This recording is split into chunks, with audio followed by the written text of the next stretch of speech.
तो hello welcome back तो आज बहुत ही धमाकेदार अपडेट्स है पूरे रेसलिंग वर्ल्ड से, चाहे WWE हो या AEW। तो चलिए सीधा पहली अपडेट पे चलते हैं। तो केरियन क्रॉस जिनका मैच हुआ था क्राउन जूल में अगेंस्ट ड्रू मैकिंटायर, उन्होंने कहा है इस रोमन रेंस के इनक्रेडिबल रन के बारे में। उन्होंने कहा है कि वो सोचते हैं कि जो बंदा रोमन रेन को पिन करेगा और उन्हें हरा देगा उनके इस इनक्रेडिबल 800+ डेज के रेन के बाद, उसका पूरा करियर चेंज हो जाएगा, क्योंकि वो सिर्फ चैंपियन ही नहीं बनेगा बल्कि उन्होंने अनडिफीटेड को हराया होगा जो 2 साल से भी ऊपर या उससे भी ज्यादा तक अनडिफीटेड रहा है। और वो ये प्लान करते हैं कि वो हो रेसलर जो फाइनली बीट करे रोमन रेंस को उस अनडिस्प्यूटेड यूनिवर्सल चैंपियनशिप के लिए। तो देखते हैं क्या केरियन क्रॉस फाइनली कर पाते हैं ये चीज जो आज तक बहुत से दिग्गज स्टार नहीं कर पाए। और मैं भी यही चाहता कि केरियन क्रॉस ही डिफीट करे रोमन रेंस को, लेकिन वो ड्रू मैकिंटायर से हार गए और उनका कैरेक्टर बिल्कुल सेम नहीं है जैसे NXT ब्लैक एंड गोल्ड में था, क्योंकि वहां पे वो बिल्कुल ही अलग स्टार थे और वो चैंपियन थे, डोमिनेटेड थे और उनके हेयर भी नहीं थे, तो वो बहुत ही बढ़िया भी लगते थे उस टाइम पे। तो देखते हैं क्या केरियन क्रॉस ऐसा कर पाते हैं या फिर नहीं। और इसी रोमन रेंस की अब जो ये क्वेश्चन आया कि कौन हराएगा उन्हें फाइनली, तो इस पे एक और स्टार जो NXT में रह चुके हैं और DC जोन्स, तो उन्हें कहा है कि वो ये चीज फील कर रहे हैं कि कोडी रोड्स ही अभी एक उस लेवल पे बिल्ड करे जा रहे हैं जो फाइनली रोमन रेंस को करे डीथ्रोन। और वो समझते हैं ये चीज बहुत कूल होगी अगर कोडी रोड्स फाइनली डिफीट कर देंगे Roman Reigns.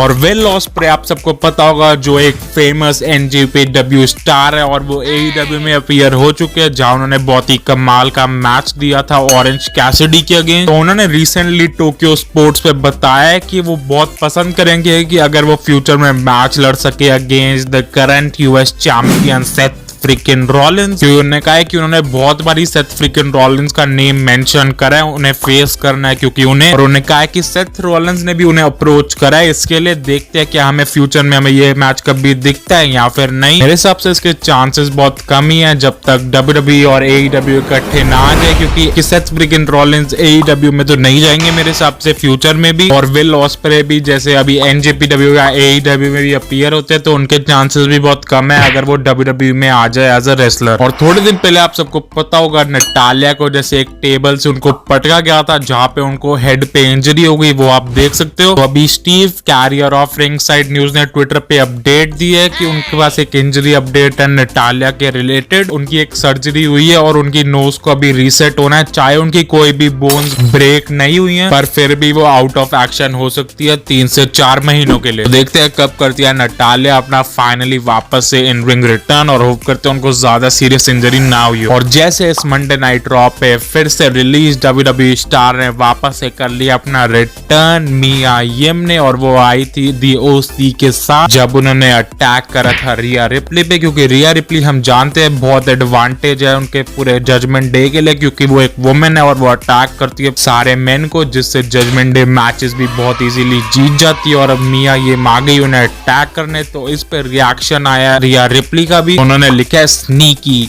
I like that but you will regret this। तो देखते हैं अब ये और इंटरेस्टिंग स्टोरी लाइन डेवलप हो रही है, क्योंकि अब 4-on-4 है। जैसे आप सबको पता होगा बहुत टाइम पहले एडी गरेरो, रे मिस्टीरियो और जब डोमिनिक मिस्टीरियो बहुत छोटे थे तो उनकी स्टोरी लाइन चलती थी उनके रियल फादर के रिलेटेड, जिसमें एक मर्ज आई थी एडी गरेरो के सामने जिसमें लिखा था आई एम योर पापी। तो ऐसी एक WWE ने एक और मर्च रिलीज कर दिया, इस बार रिलीज करी है रिया रिप्ली की जो डोमिनिक मिस्टीरियो के साथ है जजमेंट डे पे, जिस पे लिखा हुआ है आई एम योर मामी, जिसकी आप फोटो देख सकते हो। आप बताना आपको कैसी लगी ये न्यू मर्च WWE की। और जब क्राउन जूल में tag team championship just Monday night draw पे जीतने के बाद क्राउन जूल में हार गई एलेक्सा ब्लिस और आस्का, तो उसके बाद एलेक्सा ब्लिस का एक न्यू लुक सामने आया जो आप देख सकते हो। तो आप देखते हैं एलेक्सा ब्लिस की क्या डायरेक्शन होती है, क्योंकि जब भी वो आती है टीवी पे तब एक तरह से ब्रे वाइट का वो वाला साइन आता है, क्योंकि वो हमें क्राउन जूल की टेलीविजन स्क्रीन पे भी दिखा था और मंडे नाइट रॉ की टाइटन ट्रॉन पे भी। तो क्राउन जूल से थोड़े दिन पहले डच मैंटल ने एक इंटरव्यू के दौरान कहा था कि ये जो Bobby Lashley versus Brock Lesnar की फ्यूड चल रही है इसमें क्राउन जूल में ब्रॉक लेसनर जीत जाएंगे, जैसा हमें दिखा। चाहे वो मैच बहुत से फैंस को पसंद नहीं आया, लेकिन वो बॉबी लैशली को क्लीन नहीं हरा सकते थे। और फिर डच मैंटल ने ये कहा था कि फिर ये फ्यूड क्राउन जूल के बाद लीड होगी रेसलमेनिया 39 के मैच के लिए, जो हमें दिखने वाला भी है रेसलमेनिया 39 में। और उन्होंने साथ में ये भी कहा था कि ये एक डिफरेंट फिनिश दिखेगी हमें क्राउन जूल में, जो हमें दिखी, मतलब जो भी उन्होंने कहा वो बिल्कुल सच है। तो ये भी पॉसिबली सच ही होगा कि हमें रेसलमेनिया 39 में भी दिखेगा Brock Lesnar versus Bobby Lashley. देखते हैं क्या इस बार कोई स्टिपुलेशन ऐड हो सकती है, क्योंकि हमें रॉयल रंबल में भी इनका मैच दिखा था और क्राउन जूल में जो थे विदाउट स्टिपुलेशन। और रिपब्लिक वर्ल्ड में सोलो सिक्वा ने बताया कि वो कंसिडर नहीं करते कि द रॉक है हेड ऑफ द